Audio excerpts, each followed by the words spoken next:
passports of Warren Miller travelers read like atlases of the mountain world. Key to our success has always been preparation and a knowledge of the places we hope to ski. Many a transoceanic flight has been filled with map gazing and page turning in anticipation of the unskied mountains that await us.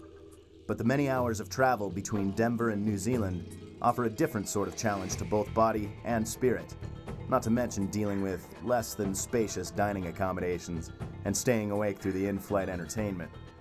After 24 hours on board, New Zealand emerges from the South Pacific in a scene from fantasy, a vision you might create in the imagination or encounter in a dream. Our plane taxis down the runway at Queenstown, gateway to the high peaks of the South Island. The runways are lined with the defining symbols of New Zealand, soaring mountains and woolly sheep. As we disembark, we find ourselves no more than a few miles from the objects of this round-the-world trek. Half a world away from home, the firmness of the tarmac is a welcome reassurance underfoot. Though after a full day in transit during which the sun never even set beyond the horizon, we're not really sure what time it is.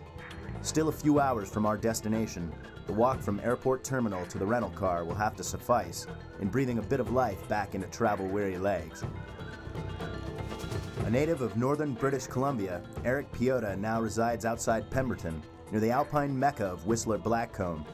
Eric is a pioneer of extreme descents in the Canadian backcountry and one of North America's original extreme skiers.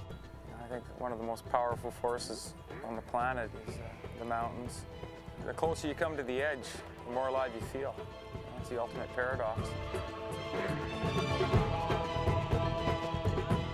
Also from British Columbia, Bob Rankin is guide at the most famous of all helicopter operations, Mike Wigley's heliskiing near the settlement of Blue River. People wonder, the skiing we do, and wow, that's pretty risky. I guess you could say it is, but I guess driving down the freeway is pretty risky too. And a ship in the harbor is safe, but that's not what ships were built for. I don't know, I guess you could stay safe on your ship in the harbor your whole life, but you never get out and see the ocean or see the world.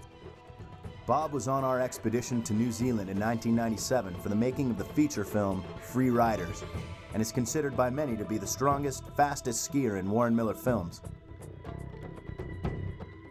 Director-cameraman Chris Patterson has worked on the last 8 Warren Miller feature films and has climbed and skied in all the world's major mountain ranges. He began his career in filmmaking as a Warren Miller cameraman. Today, it's his style behind the camera that best typifies the look and feel of Warren Miller films. The challenge of the whole experience is certainly what I think energizes adventure filmmakers to do this job, is the challenge of getting the great shots and what can happen and being there for those great moments, whether it's the storm blowing in out of nowhere or the great ski descent. It's the mountains above the city of Queenstown we've come so far to experience. With 24 hours of travel already behind us, our journey continues up into the high country, where the challenges of backcountry skiing are met and the best films in the extreme sports industry are made. It's in those high peaks that we feel most at home and where the challenges that best define us are to be found.